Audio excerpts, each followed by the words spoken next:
Hi, my name is Stephen C. Fortier. Let me spell that for you. Capital S, lowercase T-E-P-H-E-N, middle initial capital C, last name capital F, lowercase O-R-T-I-E-R. I spelled it in that way because it's significant, and we will get into that in a few minutes. I'll give you a little background. I was in the Catholic school system from 1st through 11th grade. I spent 12th grade in the public school system. I've been to 5 different colleges. I've been in law enforcement. I've been in the military. I worked for disabled American veterans as an attorney of fact at the VA. I was briefly in nursing, and I spent quite a few years in massage therapy. I was studying to be a state national because I had heard that the status, standing, and jurisdiction were different from citizens. Citizens were basically wards of the state, and under the doctrine of parens patriae, the state is considered our parent and can discipline us and kind of dominate us. And I didn't want that, so I decided to check into changing my status. And during that journey, I found out that basically politics was always and is still a means of keeping people divided and focused on each other rather than allowing them to step back and take more of a macro view of what's really happening in the world and with the corporate superstructure. The fact checkers really are there to protect the narrative that the overseers of the world want us to have, and that is that we are enemies of each other and we should trust the government, trust the powers that be. And I found out that the legacy media was completely biased and definitely were sowing the seeds of division because the facts were like opposite. When you go from one political channel to another political channel, the facts were like opposite, and I just couldn't fathom that the facts could be so different from one channel to the other. And you know, when I started looking into it and listening to both sides, I found that you really can't trust any of them. I don't care what side of politics you believe you're on. Politics is a fallacy, and it's everything they say is fallacious, and it's just meant to sow division between us as people. During the COVID-19 debacle, the government reps, the media, Hollywood, world leaders, they were all trying to force an experimental vaccine on everybody. And they even, the military was even firing people for not taking the vaccine. I couldn't believe that. I was just, wow, you know, this is corruption, this is tyranny. I didn't want any part of that. So it really had an impact on how I saw things. And I decided, you know, after some research that I wanted to become a state national. So I did it. I studied, I went to a seminar, I learned a lot about what was really going on in the world and how the corporate superstructure was pretty much running the show in the world, and that the elected leaders were just actors, puppets, just basically giving us different political viewpoints depending on which party was in power, but they were all working for the same people, and they were extremely limited. Even though they had a different political style, they were all working for the same people, so they were really just deceiving us and throwing little bones out for one side or the other. But that was also part of the division that was happening. You know, whichever party's in charge, the other party's like, oh my God, they're so terrible. They're ruining our world, whatever. That's what the news media will say. You know, I also found out that the banking system is operating completely off fraud. The Federal Reserve is a private corporation. They are not a government agency. They act as if they are, but they are not at all. The mortgage industry, I found out that was operating on fraud. That upset me because I had recently gotten a mortgage on my house and found out that when I signed the promissory note, I actually created a security that the bank took as if it was theirs when it was actually mine. And then they were able to create new money on a computer, shoot it over to pay the mortgage to pay for the house, which wasn't their money to begin with. It was a security I created with my signature, which was based upon my birth certificate bond. And we can get into that in another video, but the birth certificate bond is the first corporate entity created in your name. So if you look at your birth certificate, it's in all capital letters. And then every government issued ID since then has been all capital letters. All capital letters of your name represents a legal fiction and not the living, breathing person that you are. So I decided to challenge the bank, and I did conditional acceptance letters, and I told them I was happy to pay any legitimate debt, but I needed to confirm based on federal law that the debt was valid, and I needed to see the data sheets of where the money originated from.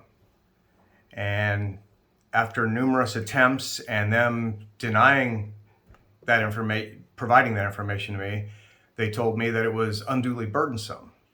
But after I decided to go ahead and change the trustee under lawful means, notarized, recorded, I sent them the change of trustee and notified them that they were in default, and I filed the default in the county records for breach of contract, which they would have done to me happily had I breached the contract. And it wasn't unduly burdensome for them to go through $2,000 expense and hire lawyers and all that stuff to proceed with a fraudulent foreclosure, but it was unduly burdensome to provide me with a basic data sheet showing where money came from. So at that point, I knew that this whole thing was fraud. And immediately upon being served with the foreclosure, I notified the court that the entire thing was fraud. I gave them hundreds of pages of documents, including all of the correspondence between the bank and I, all of the affidavits I sent, and I proved that the whole thing was fraud. And the court completely ignored and disregarded all of that evidence and took a signature of a trustee that was no longer in place to continue and proceed with a foreclosure proceeding. So when I realized that the judge was working for the bank and not for the public interest, I inundated him with a barrage of affidavits illustrating all the criminality that him and the bank and the Bar Association were involved in.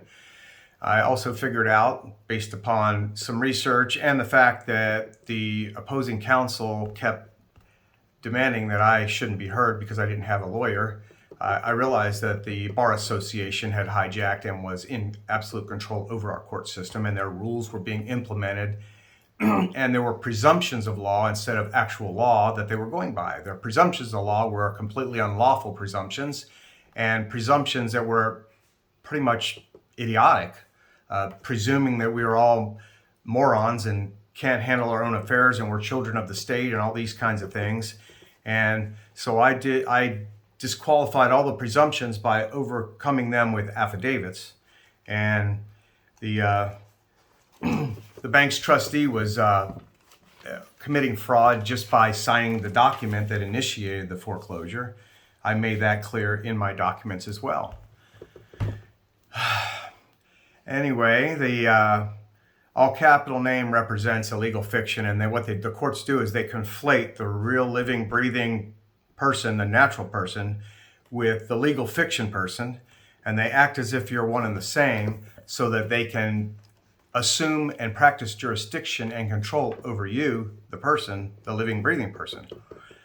That is definitely contrary to federal law. So they are basically keeping these private courts under the rules of a private corporation, completely disregarding federal law, constitution, all that stuff, and railroading people.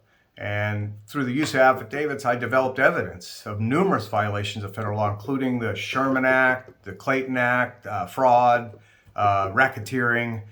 And I learned that all of the courts are working together to circumvent all of the rights, and they are completely disregarding our rights to privacy because they're all incestuously related through common ownership of not just each other, but all of the service providing agencies in government. They own those corporations and they have the ability to see anything about me that they want, including my medical data, everything, because they provide all these services under the guise that they are independent agencies when they are not. They are owned by bigger corporations, and three corporations in particular kind of run the corporate superstructure. There's BlackRock, Vanguard, and State Street, and they incestuously own each other, and all the agencies under them are basically just subsidiaries of those three corporations. And they pretty much control all aspects of our lives. They have any government service you get, you go for your license. They're the ones that are taxing us too. So they're benefiting from all the unlawful taxation that's going on. You know, it doesn't matter what tax you're talking about, the license fees for our driver license, registration fees for our car, a gas tax, sales tax, income tax, any other private property taxes. They're all benefiting from that and taking from us and acting as if they have the right to do that and impose those taxes because they're using the legal fiction version of our name to act as if we're under their corporate superstructure and under their domain, which we as living, breathing people are not. So federal law dictates that we are supposed to be treated in a certain way and our privacy rights are supposed to be protected by these corporations. It's not happening. These private corporations are protecting their own privacy and their own relationships. They're all owned by people.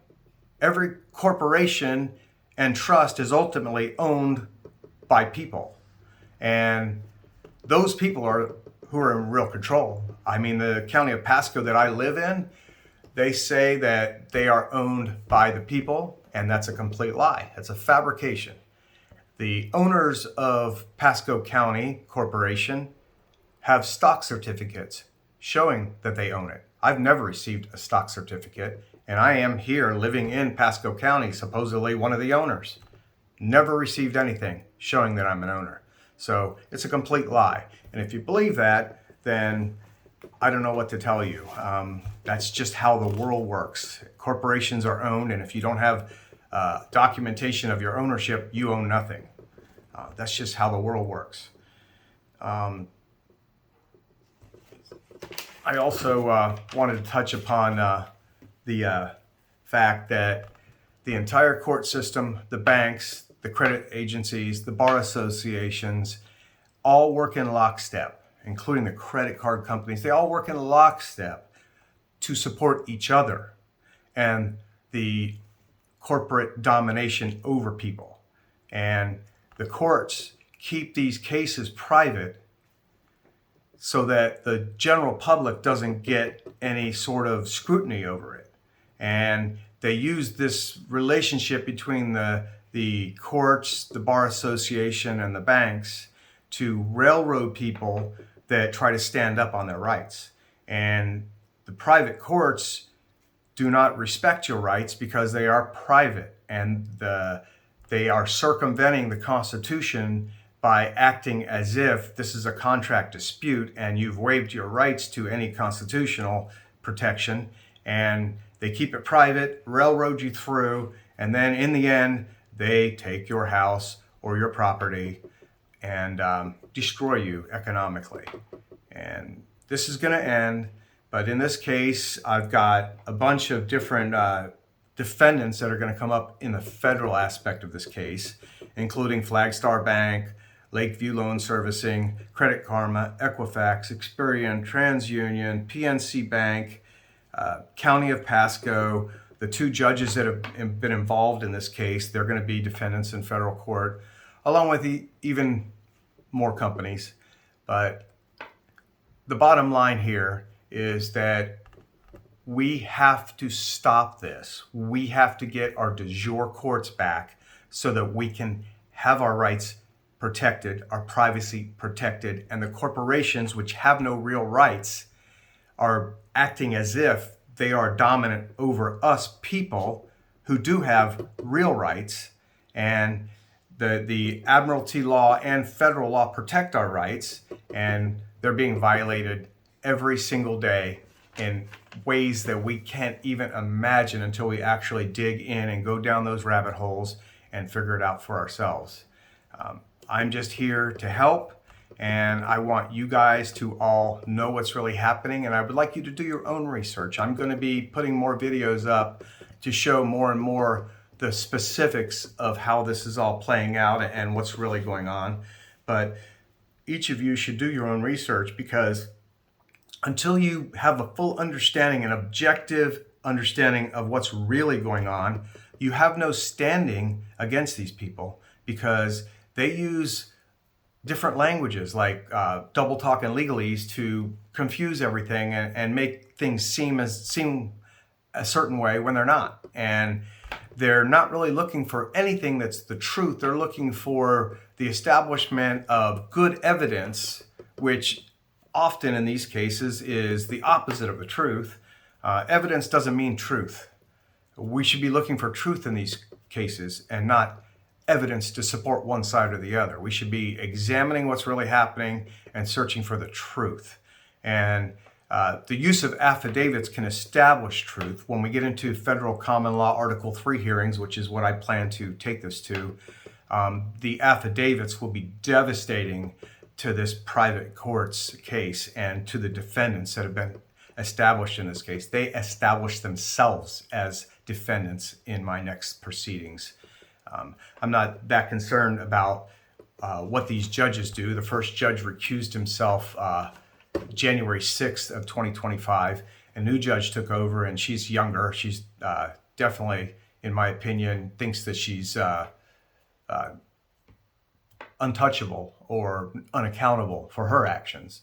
And she's going to learn the hard way in federal court that she's very accountable and she has no qualified immunity because of her participation in criminal activity. And that's going to be the bottom line here, is that these judges are committing criminal activity day in and day out in lockstep with the bar associations and the banks, and they're going to have to be held accountable, and they're going to have to undo the damage that they've been doing for generations in this country and in others. And I just hope all of you learn, and the Great Awakening is at hand, and the more quickly you learn about the reality that we're dealing with here, the more quickly you can step out of these economic hard times that we've been forced into. It's like we've become slaves to the system instead of being in control of the system. Our votes don't really mean anything. All they do is help the corporations act as if they're doing the right thing and looking out for us when they're really not. Thank you so much, and God bless all of you.